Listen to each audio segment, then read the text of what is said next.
and welcome to the channel. I hope you're doing fine. I hope you're going to like today's video. Na kama una watch this channel for the first time, take a second to subscribe to our channel so that whenever you're doing such videos, you're always notified. Ladies and gentlemen, Fred Okengo Matiangi, one of the opposition principals, and sometimes back come to the country, went to the Kisii where it's his home, conducted that big rally that ended up in Kisii Stadium, and later on that rally was given permission by the people of the Kisii region to go and work with other principals, including Kalonzo Musyoka, Rigathi Gachagua, and Martha Karua, and the opposition principals. Fred Okengo Matiangi later traveled to the United States, where he went to tender his resignation. And even the boss of the bank Fred Okengo Matiangi was working for confirmed that Fred Okengo Matiangi had tendered his resignation because he had a calling from his people to run for the 2027 presidency. Now, what is even more interesting is that Fred Okengo Matiangi met the diaspora community. Kuna wale wa Kenya wenye wako in the abroad. Fred Okengo Matiangi met with those people and they agreed to fund his campaign and even buy him an helicopter.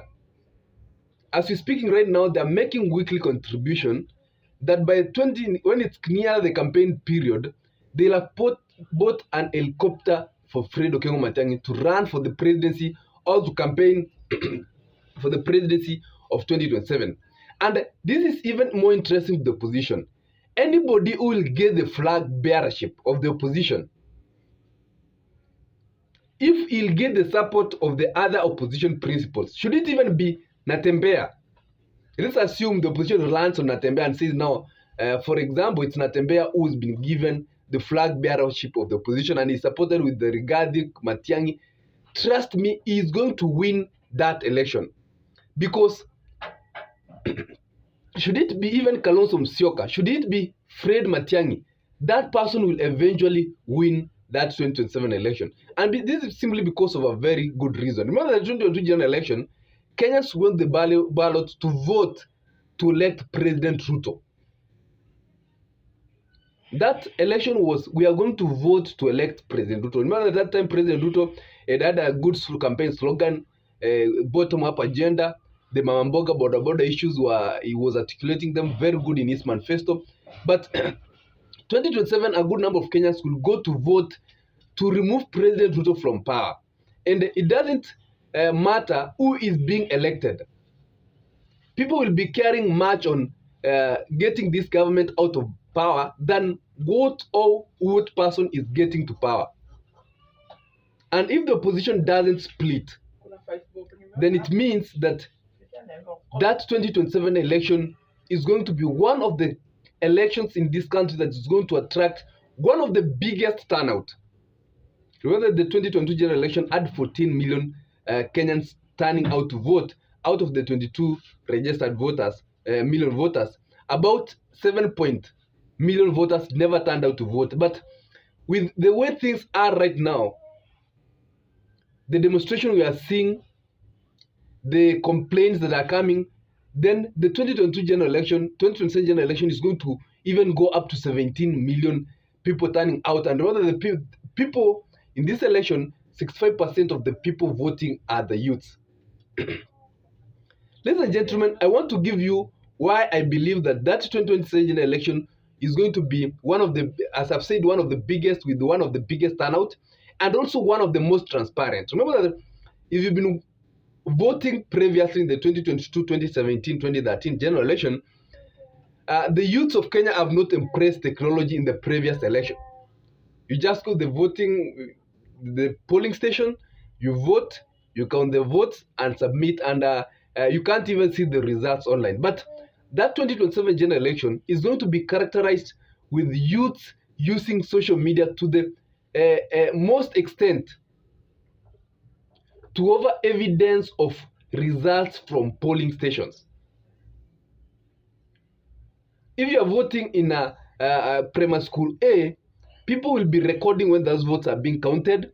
People will be sharing on X, people will be sharing on TikTok, people will be sharing on Instagram. So it's going also to be one of the most transparent elections. And that's why I've always said that President William Samoei Ruto is a very intelligent politician and you cannot underestimate his game plan for the 2027 general election.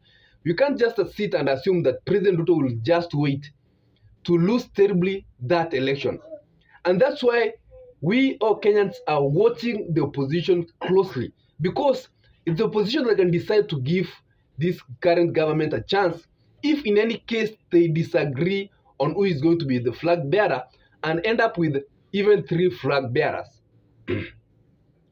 It's quite possible that the opposition can end up even with 3 flag bearer. Natembeya is running for presidency, Matiangi is running for presidency, Kalonzo is running for presidency.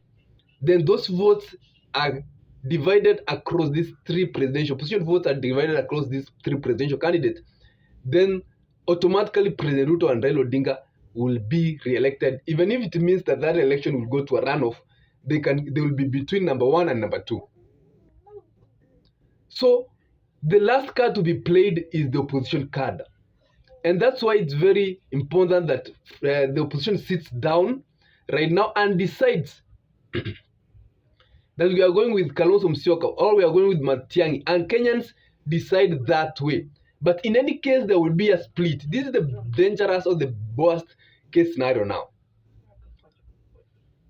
Imagine a case where Rigathi Gachagua is running for presidency, Kalonzo on the other side is running with president with another running mate. Then the opposition vote will be split. And remember that if, for example, the opposition vote was to be about 65%, if they split that vote, it means that they are coming back to about 30% of that vote.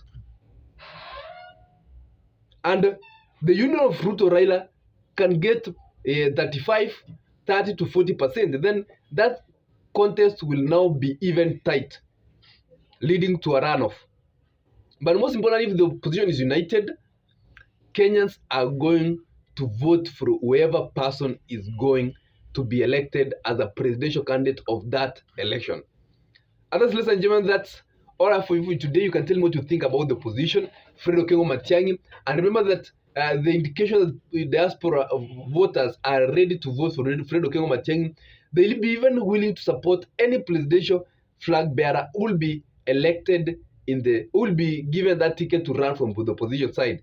If we say that he needs funds, if he comes up with a pay bill, they'll trust and vote for him and fund his campaigns. They have funded Murara Kebaso before when he was doing the Famba Diaries. They were sending him monies to unveil the stalled project.